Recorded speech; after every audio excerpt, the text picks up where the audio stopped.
بسم اللہ الرحمن الرحیم الحمد للہ رب العالمین والعاقبۃ للمتقین والصلاة والسلام علی خیر خلقہ محمد وآلہ واصحابہ اجمعین۔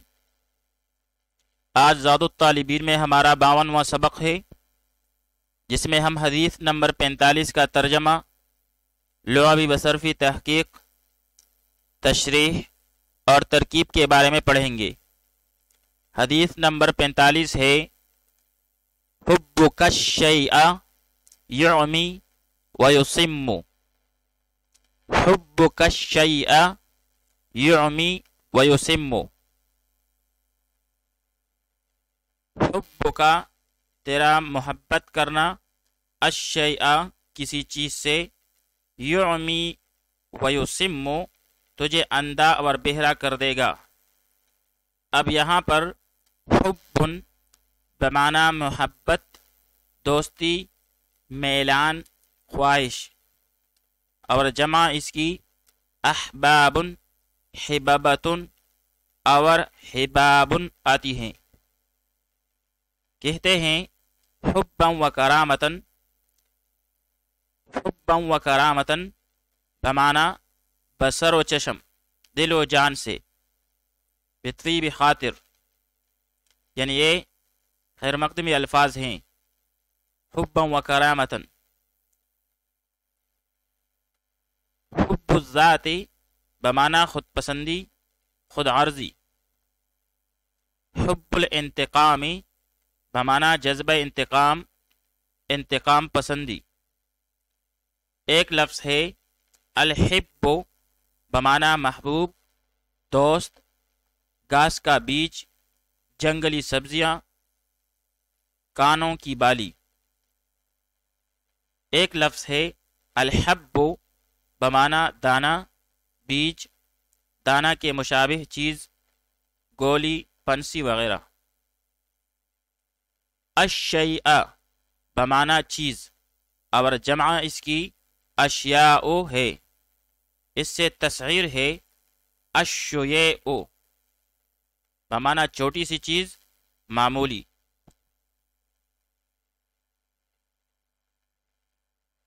یعمی سیاہ واحد مذکر غائب، پہلے مضارع معلوم، اسباب افعال جیسے اعما یعمی اعماء بمعنی اندھا کرنا۔ پھر مجرد میں یہ باب سمع یسمع سے مستعمل ہے، عامیہ یعما عامن بمعنی نابینا ہو جانا، اور اسی سے الطاعۃ العمیاء بمعنی اندھی تقلید، اور اسی سے الاعمی بمعنی اندھا، جس کی جمع عمیٌ اور عمیان آتی ہیں۔ جبکہ مجرد میں باب ضرب یضرب سے عما یعمی عمین، اس کا معنی ہے پانی برسنا، بادل کا برسنا۔ یصم صیغہ واحد مذکر غائب، پہلے مضارع معلوم، اسباب افعال جیسے اصم یصم اسماما بمعنی بہرا کر دینا۔ مجرد میں باب نصر ینصر سے صم یصم صمن بمعنی مرہم پٹی کرنا، بات کو محفوظ کر لینا، اور باب سمع یسمع سے صم یصم صمن و صممن بمعنی بہرا ہونا۔ قرآن مجید میں ہے وَحَسِبُوا أَن لَا تَكُونَ فِتْنَةٌ فَعَمُوا وَصَمُّوا، سو انہوں نے گمان کیا کہ نہ ہوگی کوئی خرابی، سو وہ اندھے اور بہرے ہو گئے۔ آئیے اب اس حدیث شریف کی تشریح کر لیتے ہیں۔ اس ارشاد گرامی کے ذریعے اس حقیقت کو واضح کیا گیا ہے کہ محبت کا جنون انسان کو اندھا اور بہرا کر دیتا ہے، کہ وہ غلبہ محبت کی وجہ سے اپنی محبوب چیز کے عیب نہ دیکھنے کی صلاحیت باقی رکھتا ہے اور نہ سننے کی۔ اگر محبوب میں کوئی برائی دیکھتا بھی ہے تو اس کو اچھی سمجھتا ہے، اور اگر اس سے کوئی بری بات سنتا بھی ہے تو اس کو اچھا جانتا ہے۔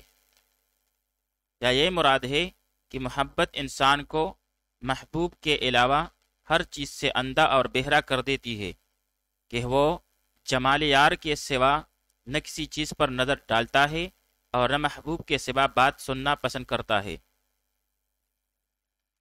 پھر اس حدیث کو مشکات شریف میں باب المفاخرہ والعصبیہ میں ذکر کیا گیا ہے، اور اس باب میں اس حدیث کو نقل کرنا اس امر پر دلالت کرتا ہے کہ یہ ارشاد گرامی اس شخص کے حق میں فرمایا گیا ہے جو کسی کی محبت سے معلوب ہو کر باطل اور ناروا امور میں اسی کی حمایت اور مدد کرتا ہے۔ وہ حق کو نہ دیکھتا ہے اور نہ سنتا ہے، بلکہ محض محبت کی وجہ سے ناحق اور باطل کا حامی اور مددگار بن جاتا ہے۔ انسان کو اللہ تعالیٰ نے دو چیزیں بعرض آزمائش عطا کی ہیں، ایک عقل اور دوسری نفس۔ پھر ان دونوں کے تعاون کے لیے دو خارجی اسباب پیدا کیے ہیں، وحی اور شیطان۔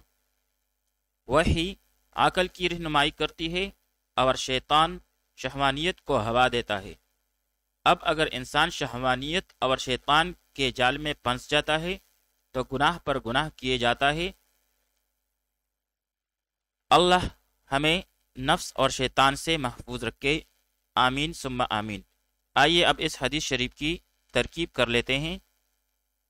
حب کا حب مرفوع بضم لفظاً مصدر مضاف، کا ضمیر مجرور متصل لفظاً مضاف الیہ، جبکہ معنن یہ یہاں پر فاعل ہے۔ الشیء منصوب بالفتح لفظاً مفعول بہ، پھر مصدر اپنے فاعل اور مفعول بہ سے مل کر شبہ جملہ ہو کر مبتدا، آگے جا کر یعمی فعل اور اس میں ہوا ضمیر مستتر جائز الاستتار اس کا فاعل،